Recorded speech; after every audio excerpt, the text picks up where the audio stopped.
Hey there, how are you doing? Team Nokia Producer here, and we welcome you all to the Nokia 3 camera review. In this video, we will talk about the camera quality of Nokia 3. We will also talk about how the camera UI is, how you can use it easily.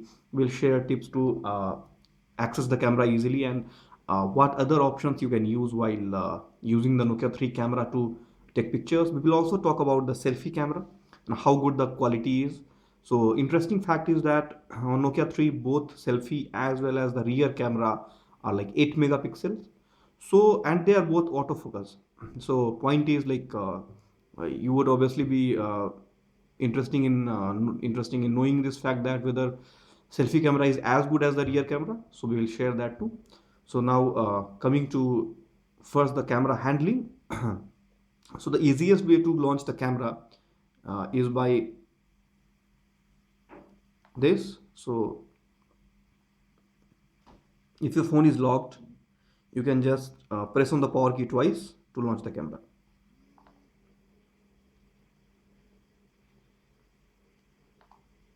So just press it twice in succession, and you will launch the camera.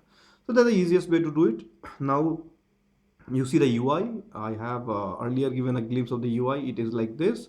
So you have camera, and then if you tap on this, you see three things: panorama, beautify, and photos. So these three options are there. So photos is a normal photo capturing option. Then in beautify, you can actually have some effects applied when you take a picture. Then if you want to capture a panorama, you have to just do panorama and press shutter to start and move with the direction. So we will just give you show you a sample of the panorama that we captured with Nokia 3's camera. So now coming to other options. So this is the video. So you can actually decide which zoom level you want to use by using the video 1x, 2x, 3x. Now coming to other options. So you can see that you can capture a photo in HDR mode as well. Then you have their timer, and this is for front camera. So swiping between front camera and rear camera, you can use this button. Now coming to options that you can use. So one interesting option to use is if you go to capture settings, you will see auto, scene detection, normal, and manual. So according to me, if you are taking a photo in night especially, or if you want to take a landscape photo where you want to capture long distance from the camera, so you should choose auto scene detection. Manual is faster, or sorry, normal is faster. Just go to normal mode and snap a picture, I mean quickly. But if you really want to take a nice picture, you should go to auto scene detection and use it. So that is what we'll recommend. You can also take the grid. So you once you do the grid, actually it shows you how, I mean, where your image is and how you can actually capture it properly. So here you need to do nothing. So here is the option where you can set volume key for taking photos.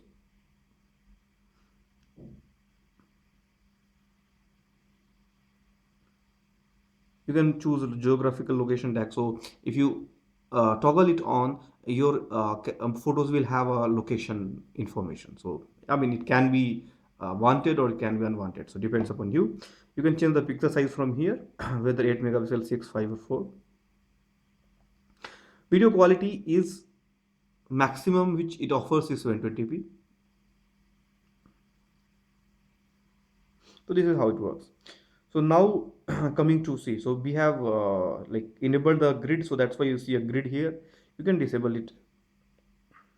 So this is how the camera works like. The camera speed is good actually. Shot to shot timing to us is quite good. Now in terms of quality, if we see the some of the samples that we took with the cameras, you would be really pleased. So let's start with the low light. So in low light especially, it has a f oblique 2 aperture camera. So low light wise, it works good. In its price category, I would rather say that this camera can be said to be really good, especially in its price category. We are not comparing it to any flagships and fancy big devices, uh, I mean costlier devices. In the price range that it belongs, it's a kind of lower end lower end or lowest end device, Nokia Android phone device. So there, it is quite good actually, if you ask us. So in low end, the flash is really strong. So here you see this was totally dark when I try to capture this. So these are like flowers and a plant, and I try to capture it, and it was quite dark, but the flash is quite powerful. So it allows you to take show the whole scene when it was totally dark. So for flash, we give it very good marks. So from this to this. Now, if we talk about uh, okay, let's first talk about the imaging. So here is what you see. So if there is low light, so it's night time, and if you use it without flash, you would be still be able to capture images like this. So this is really good actually. We never expected such kind of capability to with a camera like this. So we will share the raw image samples, not raw. I mean, we will share the full size image samples that were taken with Nokia 3. So the same sample you would able to see on a laptop, where you can actually see whether it is really as good as it appears on the screen. But actually, it is good. So this is with flash. This is without flash. With flash, actually, I mean, it impresses. So, and without flash, if you see this image, you would be really, I mean, because it was not possible with a camera in this range that you can capture an image which actually shows you something when you do it in low light. So these are other low light samples without flash. This is HDR. This is with flash. This is with flash. This is without flash.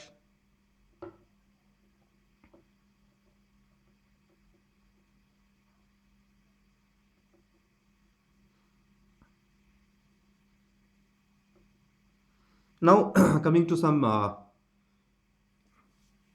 samples. So uh, here you see two images like same. So this first image, it is from the uh, rear camera,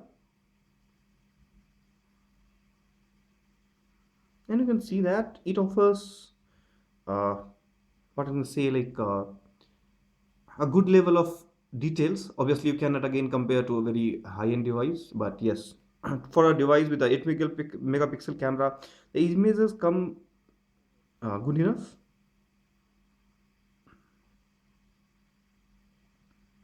I would like to clear, I mean, one thing here, the focus is like a bit slow to lock.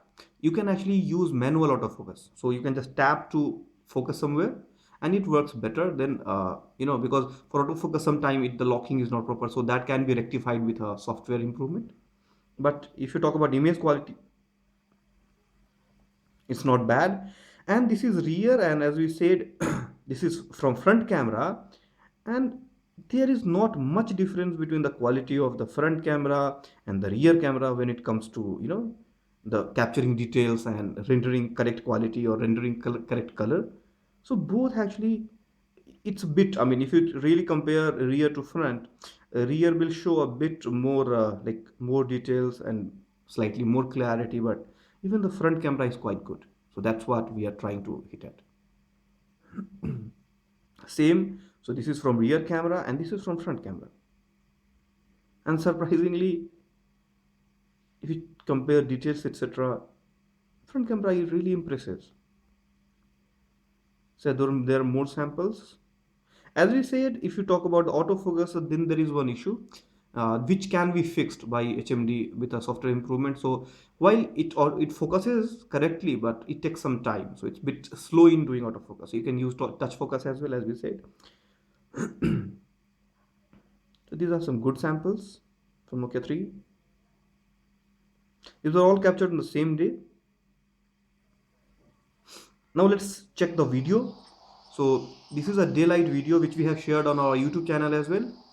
So this camera doesn't have autofocus, but even if you walk, so it is still, I mean, I think there is some algorithm inside which kind of smoothens your movement. Otherwise, it could have just been shaking. So without specified that it does not have any OIS, it is really good that video can be such smooth when you are walking with the camera. So this is one sample. Let's quickly see the another sample.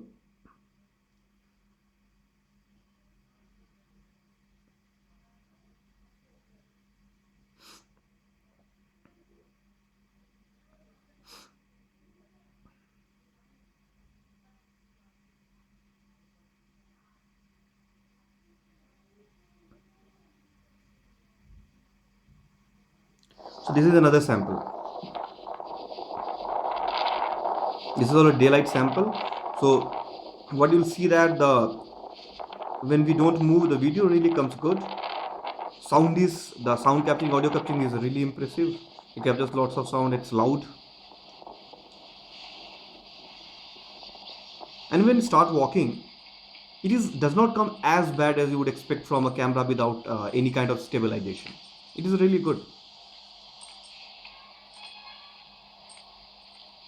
To be suspect that there is some kind of stabilization algorithm working in background, which smoothens the camera movement.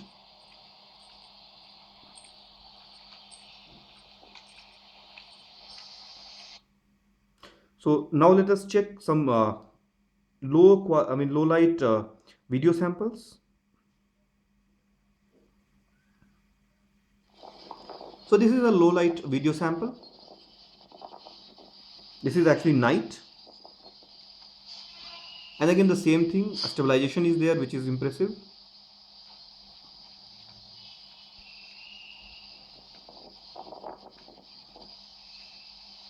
The audio capture is crisp. Let us check another one.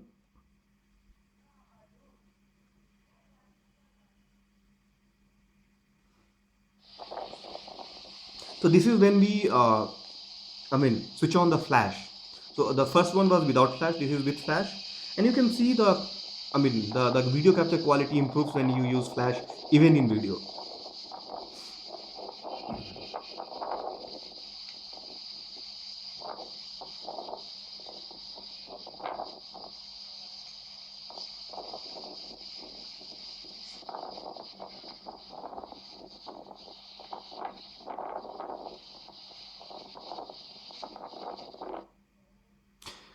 So now here we are with conclusion. So if you ask us, we would recommend going for, like, if you have want to just take a point and shoot camera at a in a budget smartphone. The Nokia 3 camera works really well. The only issue was with locking of autofocus, which is slow. Otherwise, if it focuses correctly, or if you uh, just use the manual touch focus, so you can manually focus as well, see, like this, you can manually focus, so this works faster. So just manually focus and shoot. Then in that case the image quality really comes good, crisp. Because when I say crisp, it's in comparison to other buzzer devices, because on other buzzer devices I've seen the camera has to be really pathetic. So in this case the images really come good. The colors are quite good, actually they are accurate. uh, I mean, there can be some, obviously some improvements in details or in clarity, but that can be done with some software or firmware improvements. But for now, the outputs which we have seen and which we will share in our article, you can see and you can check out yourself, are really good for our 8 megapixel camera in such price range. The video comes good. Surprisingly, without OIS, you would see that the videos, like, it's good, it's smooth. So there is some kind of stabilization algorithm which is working in background. Flash is quite impressive. The flash is like there's a difference of day and night if you use the flash. So if you ask us on a rating of 10, we will rate this camera 7.8 to 8, considering that it's in the budget price range. So that is where, that is our recommendation. The camera is good, the image quality comes crisp considering this price range, and the video is also smooth, which is surprising. It's only limited to 720p, but it's still good. So uh, you can really go for Nokia 3 if you really think that this is a device which you want to use. And camera is not a disappointing. It does not disappoint. Camera really is good. So with that, we come to end of this Nokia 3 camera review. Hope you have liked it. Stay tuned to Nokia Parisa, nokiaparisa.com and Nokia Parisa on YouTube channel for more. Thanks for watching.